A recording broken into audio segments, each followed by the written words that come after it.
Saludos y bienvenidos una semana más a El Foco, el espacio sobre finanzas personales, ahorro e inversión de Value School. Soy Luis Alberto Iglesias.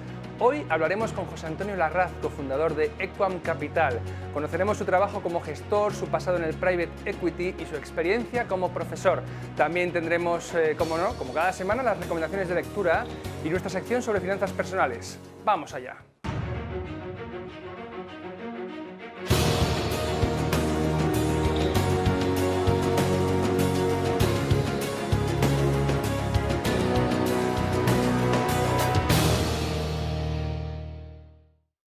Continuamos en El Foco. Hoy seguimos con nuestra serie de programas dedicados a conversar con gestores de fondos y especialistas de la inversión.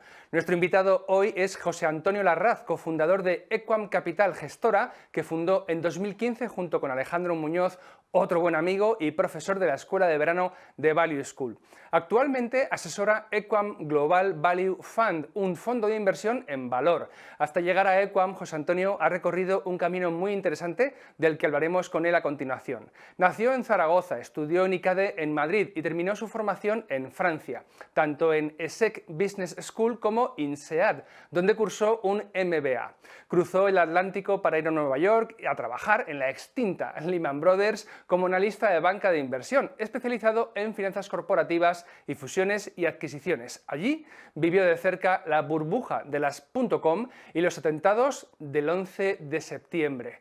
De vuelta a España se dedicó al private equity en Capital Alianza durante más de una década antes de fundar Equam. Además de toda esta experiencia en inversión, tanto en empresas cotizadas como no cotizadas, operaciones corporativas y banca de inversión, José Antonio ha sido profesor en el Instituto de Empresa durante 8 años. José Antonio Larraz de Equam, bienvenido al Foco, ¿cómo estás?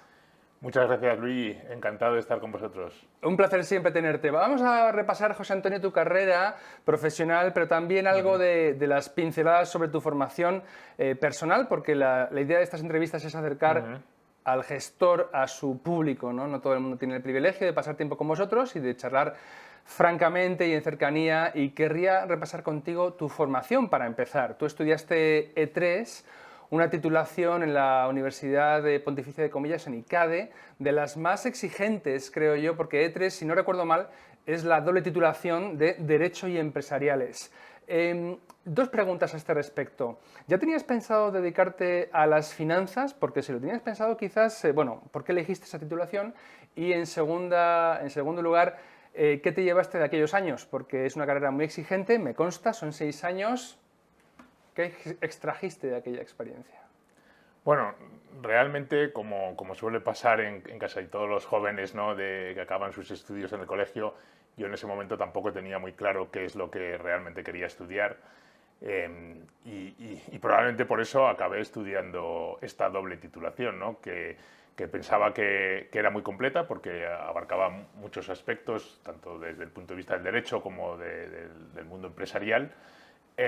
Y luego, por otro lado, pues en ICADE, en esa época, además, no existía como ahora un montón de dobles grados, ¿no?, o dobles titulaciones. Había muy pocas universidades que realmente ofrecían esta posibilidad de hacer este doble grado.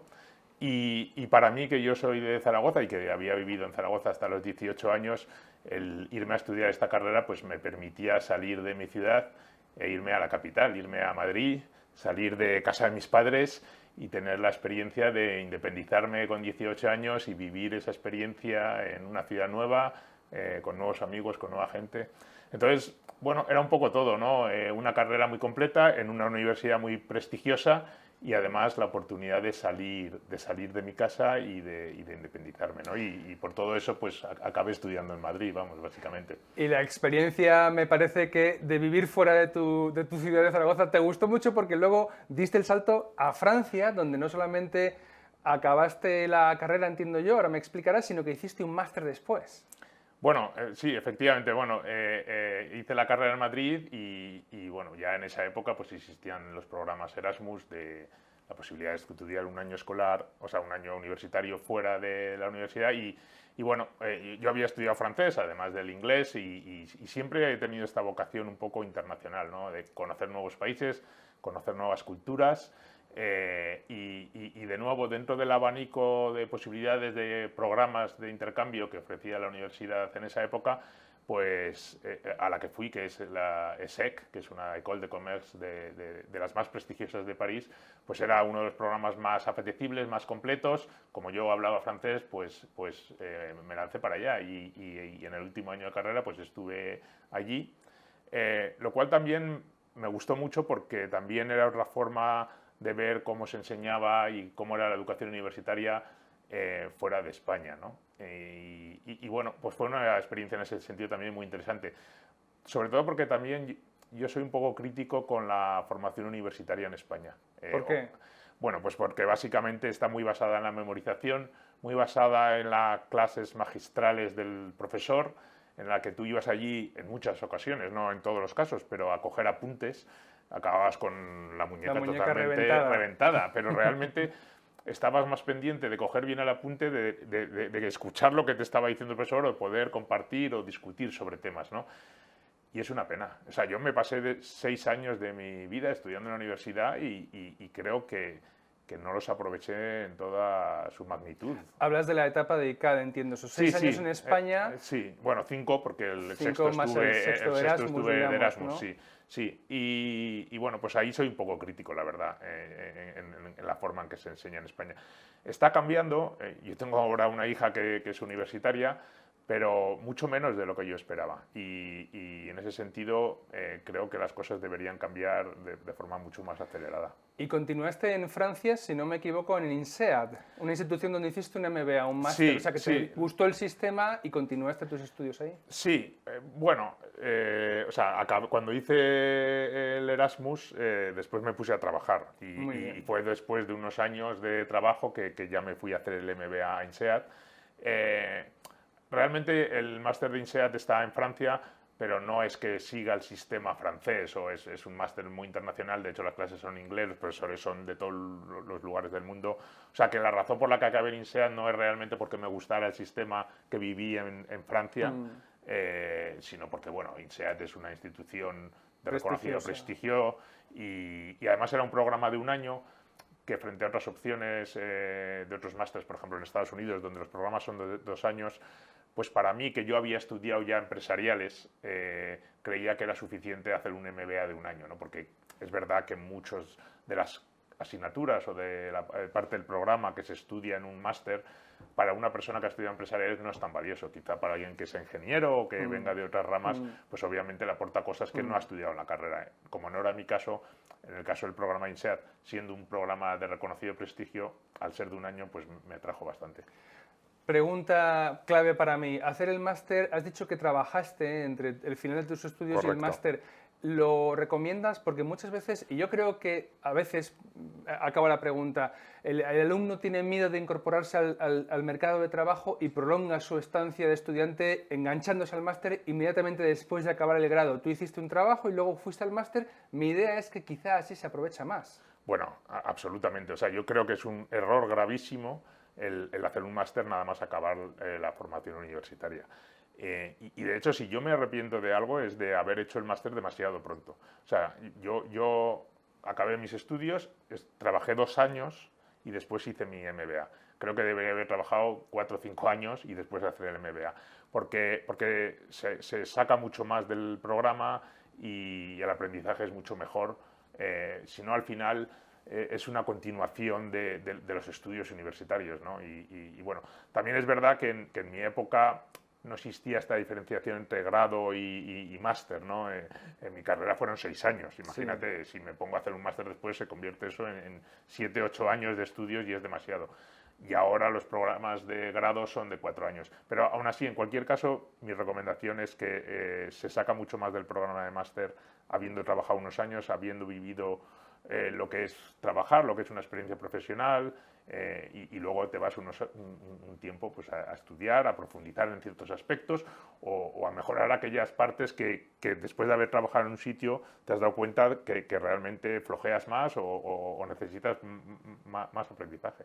¿Dónde y en qué momento descubriste que te tiraba las finanzas, las fusiones y adquisiciones, la inversión en general?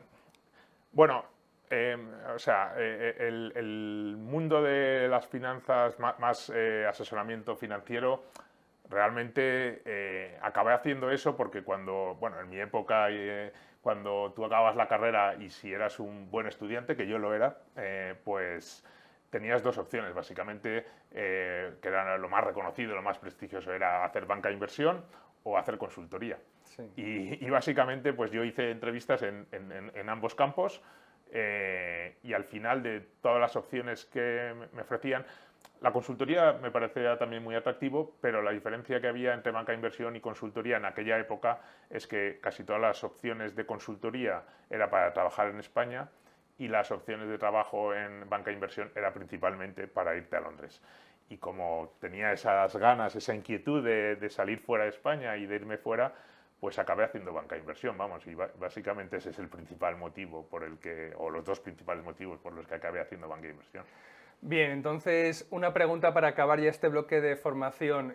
¿Tú a tus hijos o a un joven que te pidiese consejo, le recomendarías estudiar lo que le gusta o estudiar aquello que tenga salidas profesionales, mejores salidas profesionales? Porque claro, tú me acabas de plantear un itinerario que se fue revelando conforme avanzabas en tus Correcto. estudios. Llegó un momento en que acabas la consultoría o la banca de inversión, pero no lo comenzaste con un fin ya determinado, con lo cual cierto margen para que la vida, vamos a decir, te vaya mostrando el camino, se puede dejar. ¿Qué opinas? Hombre, yo pienso que es fundamental en la vida hacer y trabajar en lo que te gusta. Y eso, con eso vas a conseguir tener éxito, hacer bien las cosas y sobre todo disfrutar, porque al final pasamos mucho tiempo en nuestra vida trabajando y si no te gusta lo vas a pasar mal y al final te va a ir mal. Lo que pasa es que es verdad que uno no puede vivir a espaldas de la realidad, ¿no? Entonces, pues si te gusta una cosa que la sociedad no demanda, hombre, por mucho que te guste, pues busca tu segunda mejor opción, ¿no? O tu tercera mejor opción. Entonces, al final hay que ser un poco pragmático y hay que buscar un equilibrio entre lo que te gusta y qué es lo que la sociedad demanda, ¿no? Porque pues, es así, ¿no? Por mucho que si te gusta una cosa que la sociedad no vaya a demandar, y aunque vayas a ser feliz trabajando, pues a lo mejor no tienes los recursos suficientes para llevar una vida como la que a ti te gustaría llevar, ¿no? Entonces, yo creo que hay que buscar un equilibrio como todo en la vida, ¿no? Por supuesto, estoy de acuerdo contigo. Vamos a pasar a la siguiente fase de la entrevista, que consiste en preguntarte por tus años en Londres. Tú seguías empeñado en ver mundo, en dejar Zaragoza muy lejos, Efectivamente. y España en este caso, y acabaste en Londres, trabajaste en la famosa City de Londres. Correcto. ¿Y cómo fue aquella experiencia? ¿Estresante, largas horas, enriquecedora? Cuéntame. Pues mira, una experiencia increíble, ¿no? Increíble porque, bueno, vas a un país nuevo y luego aprendes mucho, porque al final el mundo de la banca de inversión es un trabajo duro y muy exigente, de largas horas, sobre todo cuando empiezas y eres un analista, pero también te da opciones de aprender un montón, porque tienes exposición a un montón de compañías, a un montón de operaciones, de acceso a los equipos directivos de alto nivel de esas compañías, ¿no? Y estás ahí en la creme de la creme, tomando o participando en operaciones corporativas de mucha importancia, ¿no? Y eso, pues con recién salido de la universidad, con 23 años que tenía en esa época, pues es algo increíble, ¿no? Como decía, también es verdad que es muy exigente, te pasas ahí muchas horas. Y además, como yo siempre pensaba, cuando estás ahí a las 3 de la mañana en la oficina, realmente no estás haciendo nada muy interesante, porque estás trabajando en una presentación, en un PowerPoint, a ver si el gráfico está bien alineado con no sé qué, y bueno, pues eso también te toca, ¿no? Y esa parte pues no es tan grata. Pero bueno, eres joven, tienes ambición, tienes ganas de aprender y eso es lo más importante, ¿no? A las 3 de la mañana, ¿es cierto eso que se cuenta de que ahí tenéis camas o lugares donde dormir? Es decir, la gente dormía en el trabajo, porque hay que decir que es Lehman Brothers. Es decir, Correcto, que no es segunda división, es primera del bueno, Champions. no sé, porque tal como ha acabado Lehman Brothers, no sé si es primera o regional preferente, pero bueno, en cualquier caso, en esa época eran los años anteriores Sí. a toda la caída de Lehman Brothers. Y bueno, hay cierto mito, o sea, no hay Sí. camas, pero sí que hay lo que se llamaba los all-nighters, ¿no? Esto de que te pasabas toda la noche trabajando para acabar la presentación, la acababas a las 9 de la mañana, se la entregabas a tu jefe y luego te ibas a dormir, ¿no? Y tu jefe se iba a presentar la presentación a la compañía correspondiente. Entonces, Sí que había ciertas veces que te tocaba trabajar toda la noche, ¿no? Pero no era siempre tampoco. Vamos, lo que yo recuerdo con menos gratitud es el poco control que tenías de tu vida y de tu tiempo personal, ¿no? Porque al final no podías planificar mucho, oye, pues este fin de semana me voy de viaje o vuelvo a España a ver a mi familia, porque de repente el viernes o el jueves te llamaba tu jefe y te decía, oye, para el lunes necesito esta presentación o vamos a hacer esta operación y necesito que estés disponible, ¿no? Y pues al traste con todos tus planes, ¿no? Entonces, esa falta de control de tu tiempo es lo que menos me gustaba. Y una vida un poco desequilibrada, entiendo yo, porque esa falta, tú lo dices, falta de control sobre tu tiempo, pero eso influye en amistades, en relaciones personales, en ver a tu familia, incluso podría pasar factura a tu propia salud si se extendiese demasiado. Sí, bueno, pero eres joven, ¿no? Eres joven. Yo pienso que el que sale de la universidad tiene que ir a morir. A por todas. A por todas. O sea, al final eres joven, tienes fuerza, tienes dinamismo. Lo más importante es coger experiencia, trabajar y todo lo que haga falta. De hecho, lo echo un poco de menos ahora. Creo que, y no quiero ser crítico, tiene otras virtudes, pero la juventud de hoy en día le veo que falta un poco más ese espíritu de sacrificio, De ¿no? ambición, quizás. Sí, sí, no sé, en mi época, vamos, no todo el mundo, pero la gente, estaba dispuesta a hacer lo que fuera posible. Y luego hay otra cosa también, como todo el mundo que te rodeaba estaba en la misma situación, pues no, había una cierta unión, un cierto compañerismo. Yo compartía piso con otros 3 compañeros, éramos 4 en el piso, y los 4 estábamos en banca de inversión o en consultoría, en distintas empresas, con lo cual estábamos acostumbrados. Oye, y de vez en cuando, pues los sábados montábamos un fiestón y se organizaba ahí la mundial. Y a lo mejor alguno fallaba porque le tocaba trabajar, pero bueno, en la siguiente podía venir. Y bueno, no, fue muy divertido, muy divertido. Qué bueno. Bueno, entiendo que no sintiendo que eso fuera suficiente, nuestro invitado de hoy dio el salto, cruzó el Atlántico y se fue a buscar experiencias en lo mismo en Nueva York, con la misma compañía, con Lehman Brothers. Correcto, bueno... Perdona, ¿fuiste sí. a una posición superior? ¿Cuáles eran tus responsabilidades en Nueva York en esa etapa? Te comento un poco, o sea, yo estuve 2 años en Londres, en Lehman, y entonces es cuando me decidí ir a hacer el MBA en INSEAD. De acuerdo. Estuve en Muy INSEAD bien. en el máster, y entonces en esa época en el INSEAD, bueno, yo me fui al máster realmente con la mente abierta y diciendo, bueno, no vuelvo a banca de inversión, oye, ha estado muy bien mi experiencia, he aprendido un montón, pero yo no creo que este sea mi trabajo a largo plazo donde quiero estar mis próximos 20 años. Y ese es uno de los motivos por los que me fui a hacer el máster, para abrir mi abanico y buscar nuevas opciones. De hecho, y yo hice el máster en el año 99-2000, pleno boom de las .com. Eso era la locura. O sea, estábamos en el máster y te llamaba todo el mundo para contratarte. O sea, era una locura absoluta. Y bueno, yo me entrevisté, de hecho, y tuve alguna opción para irme a venirme a España a alguna empresa de .com.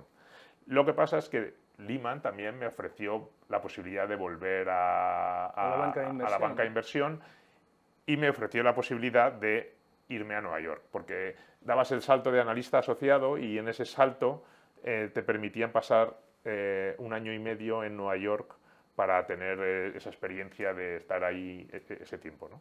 Qué bueno. Entonces, sin tener yo a priori esa visión de querer seguir en banca de inversión, me pudo más la posibilidad de irme a vivir a Estados Unidos y a Nueva York. También porque cuando tuve que decidir dónde hacía el MBA, tuve que tomar la decisión entre irme a Estados Unidos, hacer el MBA o a Francia, ¿no? Y como te comenté, finalmente decidí irme a Francia por el hecho de que era un programa de 1 año frente a 2, pero me quedé con la espina clavada de no irme a vivir a Estados Unidos. Yo soy un apasionado de Estados Unidos, de la cultura americana, y me quedaba esa espinita, ¿no? Y entonces el poder volver a Lehman, irme a Nueva York, al centro neurálgico de las finanzas mundiales, era una ocasión que no podía dejar escapar, ¿no? Y así fue. ¿Y qué tal fue la experiencia de vivir en Wall Street? Bueno, o sea, vamos a ver. ¿Dónde trabajabas? Yo trabajaba en Lehman Brothers, en el ¿Sí? World Financial Center, justo al lado de las Torres Gemelas. Bueno, pues sabes la pregunta que te voy a hacer después. Sí. Bueno, vamos, coméntame No, entonces, por tu experiencia. Bueno, si irme a Londres fue maravilloso, una experiencia buenísima, irme a Nueva York fue 10 veces mejor. O sea, ¿Por qué? Bueno, porque es una ciudad increíble. Es la ciudad que nunca duerme, es una ciudad Bueno, el clima es mucho mejor que en Londres. Sí, sí, desde luego. Y Los inviernos son mucho más duros también. son fríos, pero hay una Sí. diferencia abismal, es la luz. Ajá. Nueva York tiene luz, tiene sol. Tú puedes estar a 5 grados bajo cero, con frío, pero hay luz. Y Londres en ese sentido es un poco oscuro, más triste, ¿no? Y es increíble porque la luz te da mucha energía. Y bueno, aquí en Madrid lo vivimos, lo sabemos muy bien. Pero cuando vives en Londres te das cuenta, te quita energía. Y en ese sentido Nueva York es increíble. Y luego lo que te digo, es que es una ciudad tan dinámica. O sea, pasear por la calle de Nueva York es estar en el teatro. Es que yo no paraba de cansarme de mirar a los edificios, a la gente, los restaurantes, los museos, todo era. Y luego, bueno, yo me fui ahí además recién casado, sin hijos. Para mí fue como una luna de miel que duró año y medio. Increíble, increíble. Bueno, entonces viviste los ataques a las Torres Gemelas del 2001. Correcto. Nos fuimos a Nueva York en verano de 2000 y cuando ocurrieron los atentados de las Torres Gemelas, nosotros estábamos allí. Yo de hecho, bueno, como te comentaba, yo vivía en la parte alta de la ciudad y cogía el metro todos los días hasta el World Trade Center, que era mi parada, y de ahí cruzaba 200 metros o 100 metros a mi oficina, que estaba justo pegada a las Torres Gemelas. Y ahí estaba el 11 de septiembre de 2001. Correcto. ¿Y cómo te pilló? ¿Te pilló trabajando pues mira, allí o estabas en un cliente ese día justamente? No. Yo estaba en la oficina. Lo que pasa es que yo era un asociado y mi oficina era un zulo. No tenía ventanas, estaba ahí metido en un zulo. Y yo ese día recuerdo que tenía que hacer una presentación, como siempre, para la 1 del mediodía, iba con el tiempo justo. Entonces, de repente, oyes en el edificio una señal de alarma que hay que evacuar el edificio. Y mi primer pensamiento fue, ya están aquí estos pesados americanos con el simulacro de turno, yo tengo que acabar la presentación, me van a echar si no la acabo para la 1 y ahora me tengo que bajar 47 pisos andando, porque estaba en el piso 47, para volver dentro de 10 minutos. Y eso es lo que pensé en ese momento, porque claro, yo no sabía lo que había pasado en ese momento. En ese momento cuando nos avisaron, pues probablemente solo había estrellado el primer avión en la torre. Y nada, pues tuvimos que evacuar el edificio y bajando las escaleras, pues claro, la gente ya empezaba a comentar, pero no se sabía realmente lo que había pasado, no lo habíamos podido ver en directo. Y de hecho cuando salimos del edificio, claro, estábamos tan cerca que realmente solo se veía una de las torres, no se veía la otra. Y encima son tan altas que tú mirabas para arriba, pero veías humo y decías, bueno, pues será un pequeño incendio que apagarán en 5 minutos. Y yo todo el rato mirando el reloj, porque a la 1 tenía que acabar mi presentación. De hecho, había dejado todas mis pertenencias, menos el móvil, había dejado todo arriba, porque pensaba que volvía, ¿no? Y luego, claro, ya te hacen salir a la zona fuera de la zona de seguridad, y entonces ya con perspectiva ves las dos torres, ves que las dos están saliendo humo y que además el boquete que hay en la torre es bastante grande. ¿Viste el impacto del segundo avión desde abajo? Tampoco. No, porque eso me debió pillar pues, cuando bajando estaba bajando las escaleras. Claro, no podías bajar por ascensor. 47 pisos, date cuenta que en un edificio esos, pues a lo mejor trabajan 2.000, 3.000 personas y era un proceso de evacuación lento, ¿no? Entonces yo no me enteré de nada y solo hasta que salí de la zona de seguridad es cuando ya empecé a ver que el tema iba en serio. Y sobre todo cuando empiezas a ver caer personas y tirarse de las ventanas. De nuevo, estabas pues ya fuera de la zona de seguridad, estaría a 500 o no sé, 500 metros o algo así. Realmente ves caer, son pequeñas, sí. Pero ves, tiras a la gente y entonces ahí me di cuenta que el tema iba muy en serio, ¿no? Y bueno, no, yo intenté, mi mujer trabajaba en el Soho e intenté llamarle para decirle, oye, que sepas que estoy bien, que ya he salido del edificio y que no pasa nada. Pero claro, no funcionaban los teléfonos porque estaba todo saturado, todo el mundo intentando hablar y como no pude llamar, pues yo decidí, yo como Forrest Gump, empecé a andar hacia arriba de la ciudad como si no hubiera un mañana, o sea, pero de tal manera que yo no me enteré que las torres se cayeron. Y cuando llegué al trabajo de mi mujer, me dice, oye, que se han caído las torres. Y digo, me estás tomando el pelo. Estás de broma.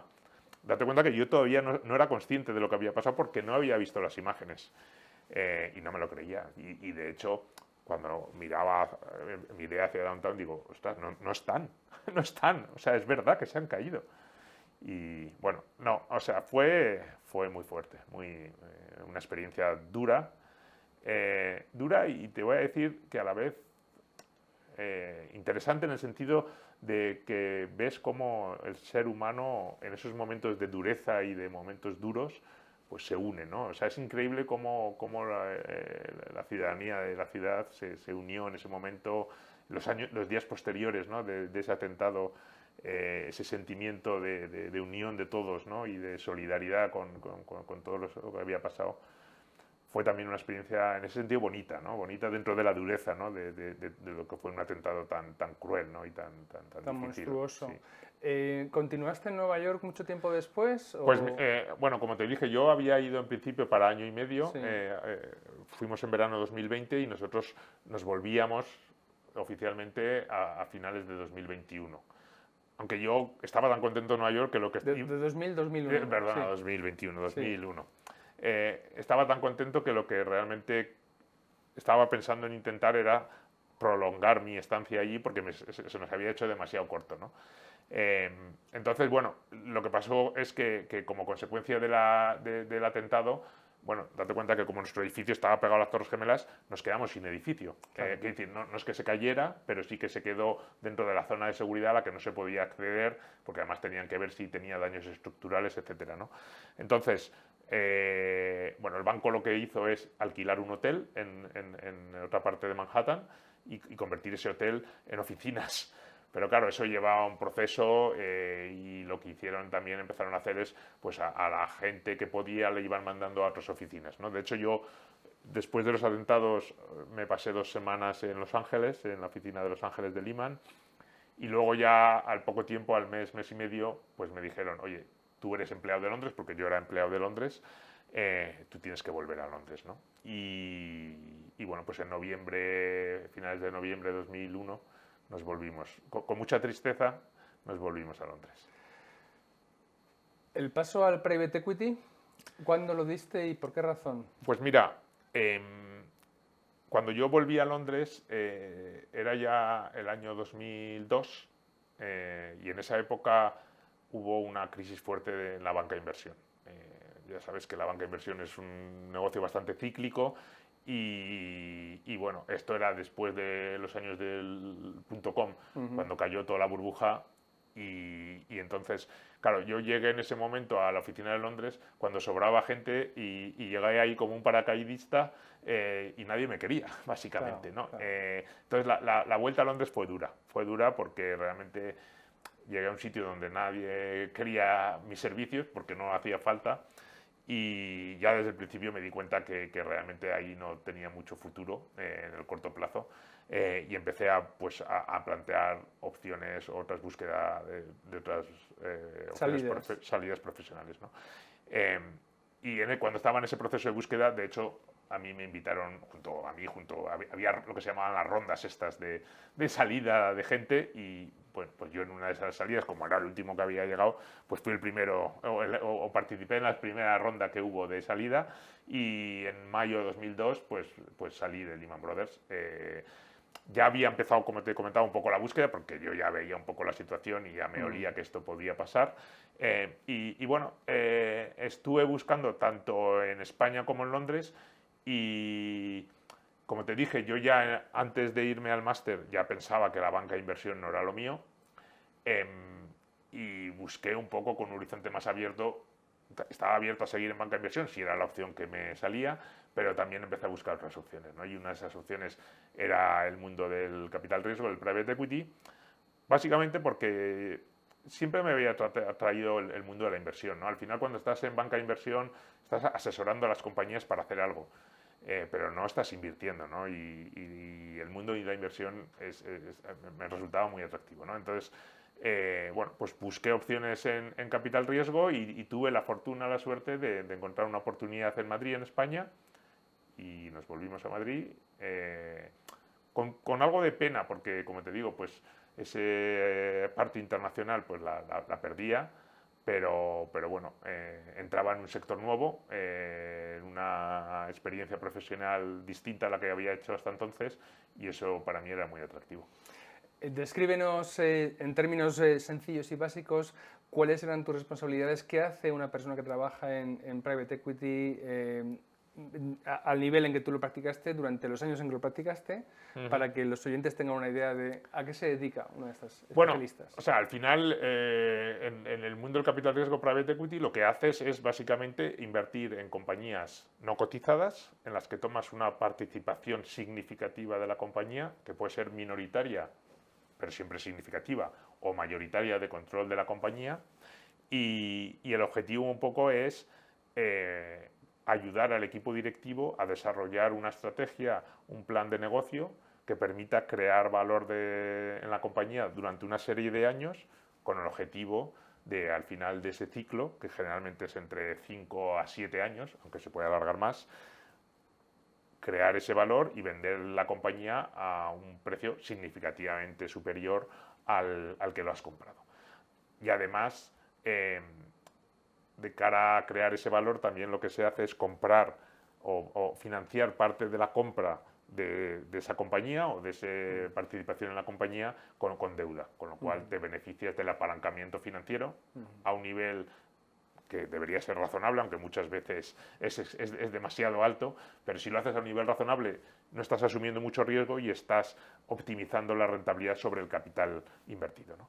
Entonces, bueno, yo entré allí en 2002 como director de inversiones, no era socio, aunque luego sí que me convertí a lo largo de los años en socio, y básicamente ahí el trabajo lo bueno del capital riesgo es que es un trabajo muy completo, muy variopinto, porque incluye muchas fases. Primero tienes que hacer un análisis del negocio, entender bien la compañía, entender bien el entorno competitivo, las dinámicas de la industria, etcétera, etcétera. Tienes que hacer una valoración para determinar qué precio es bueno para pagar por esa compañía, y luego tienes que hacer un proceso de ejecución de la operación en el sentido de negociar los términos de compra con el vendedor, ¿no? En cuanto al precio, en cuanto a las condiciones de pago, en cuanto a las representaciones y garantías que va a dar el vendedor, el contrato de compra-venta, la financiación bancaria para, como decía, porque parte lo financias con deuda, con lo cual tienes que negociar con los bancos, y luego una vez que cierras la operación, pues te involucras un poco en lo que decía, ¿no? En ese contacto con el equipo directivo, que no es diario, pero que es muy periódico, para apoyar al equipo directivo en lo que es la implementación del plan estratégico y el proceso de creación de valor, ¿no?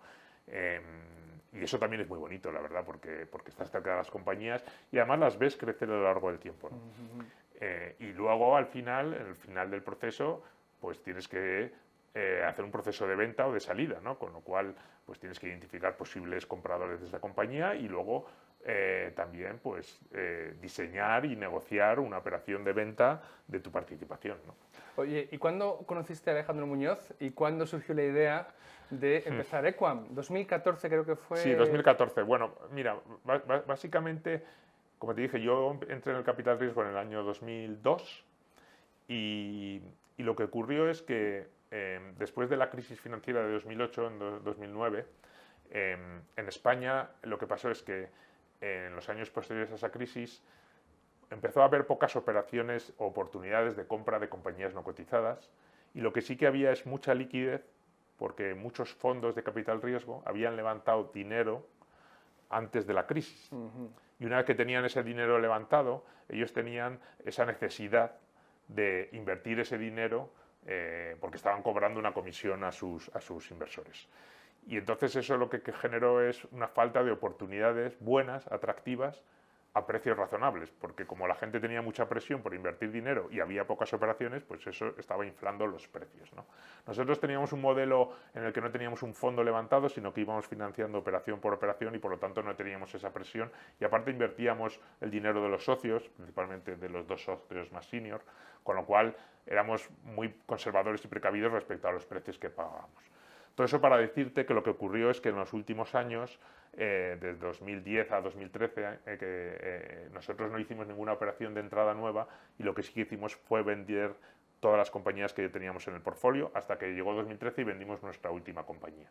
y nos quedamos sin compañías en el portfolio y mis dos socios decidieron salirse, retirarse profesionalmente, ya eran mayores, ya no tenían necesidad de continuar y luego al final darte cuenta que estos son ciclos de 6-7 años, con lo cual empezar un nuevo ciclo para ellos suponía estar 7 años más, ¿no?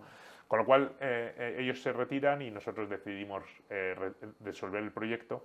Y entonces en ese momento de nuevo, igual que me pasó cuando acabé con Lehman, pues me tengo que plantear qué quiero hacer con mi vida, ¿no? Entonces yo en ese momento tenía claras dos cosas. Una, que me encantaba invertir en empresas, que es lo que llevaba muchos años haciendo y me gustaba mucho. Y segundo, que estaba un poco cansado y harto del mundo transaccional, de cerrar operaciones. ¿Por qué? Básicamente porque te pasas 6-8 meses intentando cerrar una operación, negociando un acuerdo con un vendedor para que te venda una compañía, y es muy binario.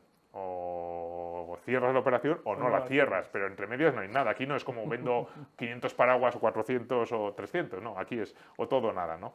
Y como te comentaba, veníamos de 4 años casi sin hacer ninguna operación nueva y yo estaba, o sea, ya el siguiente operación que se me presentaba era como el escalar el Everest. Demasiado duro para mí después de 4 años sin cerrar operaciones.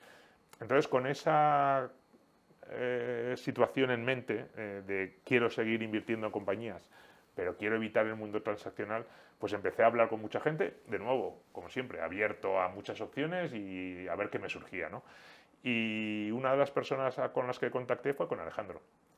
Entonces me preguntabas, Alejandro lo conocía por varias cosas. Primero porque él estudió en ICADE, en E3, en un curso mayor que el mío, pero su hermana iba a mi clase y entonces, bueno, no habíamos tenido durante la carrera mucho contacto, pero sabía que era el hermano de Pilar, de mi compañera, ¿no? Y luego Alejandro también, igual que yo, empezó su carrera profesional en banca de inversión en Londres y allí coincidimos. Y de hecho coincidimos en una operación en la que yo era el asesor del vendedor y él era asesor del comprador y estábamos enfrentados en esa época y coincidimos en esa operación. Entonces lo conocí entonces, la verdad es que luego perdí el contacto con él porque bueno, pues ya me fui a Nueva York, a París, etcétera, y no volví a tener contacto, pero cuando me puse a buscar oportunidades, pues leí sobre Alejandro, ¿no? Y sobre su éxito con Ángulo Verde, ¿no? Sí. Y lo bien que lo estaban haciendo. Y entonces, no, yo le contacté para que me contara su experiencia y cómo había montado el fondo y cómo le iban las cosas y ver si eso podía tener sentido para mí, ¿no? Y justo dio la casualidad, y estas son siempre las casualidades de la vida, ¿no? Que en ese momento Alejandro pues estaba un poco en proceso de separarse de su socio anterior, ¿no? Y bueno, pues empezamos a hablar y a quedar y vimos que teníamos una afinidad en la forma de pensar, en la forma de hacer las cosas. Él había estado muchos años en Banca March, en Corporación Financiera Alba, donde al final ellos también hacen inversiones no cotizadas o en cotizadas, pero con una visión a largo plazo. Y bueno, pues teníamos muchas similitudes, ¿no? Y decidimos lanzarnos ahí. O sea, como te digo, para mí reunía los dos requisitos que tenía. Podía seguir invirtiendo en empresas y me evitaba el mundo transaccional. Para mí tenía mucho sentido. Había encontrado una persona con la que me entendía, con la que veía que teníamos una forma de pensar y luego también me había ido bien en el capital riesgo y tenía el colchón suficiente, porque eso también es importante, claro, para aguantar un tiempo hasta que el proyecto empezaba a rodar, ¿no?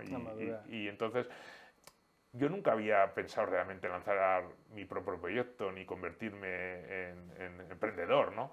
Pero es que en ese momento lo pensé y dije, mira, si no lo hago será un error del que me voy a arrepentir toda mi vida, ¿no? Porque se daban todas las circunstancias para hacerlo. No tenía ninguna excusa de decir, oye, ¿por qué no lo hago? Y llevan 7 años. Y llevan 8. 8, bueno, fíjate. Porque, o sea, 8 desde que decidimos lanzar el proyecto, 7 desde que lanzamos el fondo, porque tardó casi un año desde que... La burocracia es tremenda. Bueno, no me hables de la burocracia que me pongo de mal humor. Oye, José Antonio, estamos grabando esta entrevista ya a las puertas de la Semana Santa. ¿Qué hace José Antonio Larraz para desconectarse? Porque sé que tienes aficiones. ¿Esta Semana Santa qué vas a hacer? Bueno, esta Semana Santa creo que me iré al Pirineo. El Pirineo, Sí. ¿te gusta la montaña, el alpinismo? Me ha dicho un pajarito. Soy un apasionado de la montaña, me encanta. El esquí de montaña, el ciclismo de montaña. O sea, lo que me gusta es ir a la montaña, hacer En lo sus que variantes, sea, a lo que todas. sea. O sea, en invierno cojo los esquís y me voy para allá, o me cojo las botas de montaña y me pongo a andar, y en verano, pues bicicleta o lo que sea. Me relaja, me encanta estar allí, disfrutar de la naturaleza. Muchas veces voy acompañado, pero otras veces voy solo y me sirve para reflexionar, para pensar, ¿Para desconectar. pensar en operaciones o no piensas en temas de trabajo? Bueno, para pensar Lo que surja. en lo que surja, sí. O sea, al final, si te pasas una mañana 5 horas en la montaña, te da tiempo a pensar en muchas cosas. Entonces, bueno, no, piensa sobre todo, sobre la vida, sobre el trabajo, sobre muchas cosas. ¿Eres deportista? ¿Te gusta Muy practicar? deportista, Muy deportista. me encanta. Estoy un poco con una adicción al deporte. Enganchado. Es una buena Sí, adicción. sí, es una buena, pero a veces es incluso demasiado, sí, sí. José Antonio, ha sido un placer pasar estos casi 40 minutos contigo, ahondando en tu carrera, en tu trayectoria, en tus enseñanzas, lo que tú has aprendido con toda tu formación y desde luego el proyecto de EQUAM aquí en Value School es muy conocido, habéis estado con nosotros varias veces, en el canal tenéis varios vídeos, también habéis estado tanto Alejandro como tú invitados en el foco exponiendo empresas, con lo cual animo a los espectadores a que vean esos vídeos. En fin, que es un placer tenerte y mi idea ha sido siempre entrevistaros de forma que aquellos que no tengan la oportunidad de tomarse algo con José Antonio Larraz en este caso y preguntarle por su vida, pues trasladarte a ti esas preguntas que espero que hayan sido interesantes para la audiencia. José Antonio, muchísimas gracias. Muchas gracias a ti, encantado. Nosotros seguimos en el foco de Negocios TV. Nuestra colaboradora Esmeralda Gómez nos cuenta todas las semanas qué debemos hacer para tener una buena salud financiera. ¿Qué nos has preparado hoy, Esmeralda?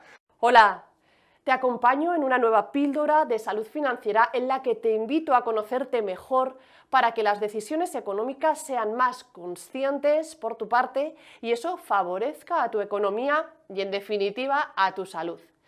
Las ciencias económicas, como toda ciencia, ha sido producto de la evolución al igual que la especie humana.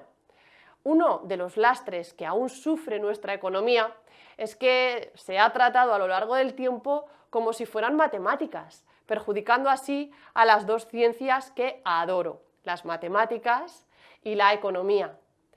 La economía es en realidad una ciencia social, por una razón. Nos valemos de ella los seres humanos y somos seres sociales, no somos seres que contenemos toda la información, ni las personas somos máquinas maximizadoras. Somos humanos de naturaleza humana, de carne y hueso. Erróneamente se ha tratado la economía como una ciencia basada en las hipótesis de que las personas interpretan la información que hay y alinean esta a sus objetivos y comprenden la economía, así como sus riesgos o beneficios en la toma de decisiones.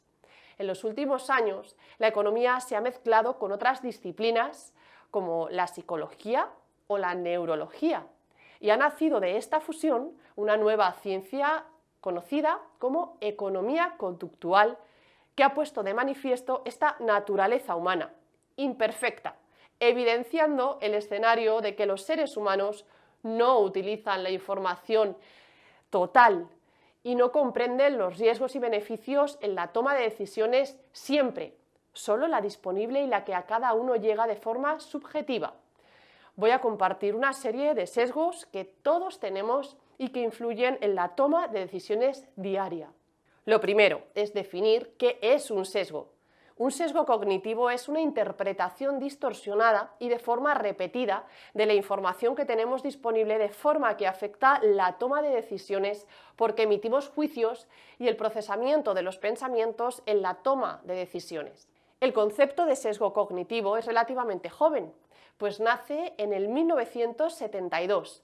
Y las premisas en las que se basa la economía conductual son que las emociones y la intuición en la toma de decisiones importan y mucho. En la toma de decisiones se produce la influencia de dos modos de pensar. Un modo de pensamiento que está basado en las emociones e intuiciones que producen respuestas rápidas y automáticas y un modo de pensamiento más racional que dirige la atención a las actividades mentales complejas. El contexto, es decir, la información que hay alrededor en la toma de la decisión, influye en la decisión que tomes. Dicho de otra manera, si el contexto es otro, tu decisión puede ser otra, aunque el resto de factores sean exactamente los mismos. La capacidad de las personas es limitada y aspiran a tomar decisiones satisfactorias, pero no la óptima o la que maximice el beneficio. Todos nosotros tenemos dos conductores que nos llevan: el cerebro racional, también conocido como pensamiento lento, y el cerebro emocional, que se conoce como pensamiento rápido.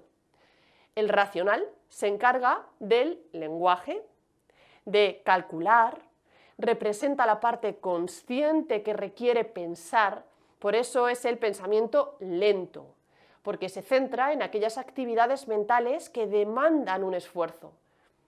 El emocional es instintivo, se guía por los impulsos y deseos más profundos. Este trabaja de manera más ágil y rápida, con poco esfuerzo, con ligereza. El racional es más nuevo y requiere mucha energía para funcionar. El emocional es rápido, eficiente energéticamente. Quien nos pilota es esa parte alocada que le dan igual las consecuencias, las cifras y los hechos. Y aunque ambos cerebros se comunican, lo que manda es la emoción, solo que la razón se cree la jefa. La libertad también está condicionada por esta relación que establecen estas dos partes que están condenadas a escucharse. Cualquier problema de autocontrol es un problema en realidad emocional, de difícil solución, o dicho de otra manera, de solución emocional. Y aunque el cerebro racional no puede controlar al emocional, sí puede guiarlo y tener la última palabra. Los dos sistemas interaccionan y están siempre activos. Constantemente se forman impresiones, intuiciones y sensaciones. Si cuentan con la aprobación de tu otra parte, estas se vuelven creencias y los impulsos se convierten en acciones voluntarias. Cuando hay un conflicto entre ambos, se demanda un procedimiento más detallado que pueda resolver el problema. Este reparto del trabajo entre ambos sistemas minimiza el esfuerzo y optimiza la ejecución. Las predicciones a corto plazo suelen ser apropiadas y las respuestas iniciales son rápidas y normalmente ajustadas. Pero este sistema tiene sesgos que se cometen en circunstancias concretas. La mayoría de decisiones diarias son realizadas por el sistema emocional con un resultado razonablemente bueno, exceptuando los sesgos o errores que puedan producirse. El sistema racional actúa únicamente para resolver cuestiones difíciles que requieren análisis y capacidad crítica. La clave en este caso es conocerte y conocerlos para poder tomar decisiones minimizando los errores que te hubiera gustado evitar si los hubieras conocido con antelación. Si te dejas llevar, caes en esos atajos mentales que mencionaba antes. Tu cerebro racional lo que va a hacer es justificar cualquier comportamiento con historias inventadas que tú te vas a creer. No caigas en el error de creer que lo que te hace sentir bien está bien. La clave es conseguir una relación equilibrada entre ambos cerebros, ejercitar esa parte racional como un músculo para poder ejercer tu libertad más allá de las imperfecciones que ya sabes que tienes. Si sucumbes a tu parte emocional, tu parte racional se convertirá en una esclava de la otra. Nos vemos pronto en una nueva píldora de salud financiera. Un abrazo. Muchas gracias, Esmeralda. Hasta la próxima semana. Y como siempre, si tenéis dudas sobre finanzas personales, podéis escribirnos a info@valueschool.es y Esmeralda las responderá en esta sección de El Foco. Y aquí termina el programa de hoy. Para saber más sobre nuestros cursos y conferencias, visitad nuestra página web www.valueschool.es y el canal de Value School en YouTube. Nos vemos la próxima semana en Negocios Televisión. Hasta entonces.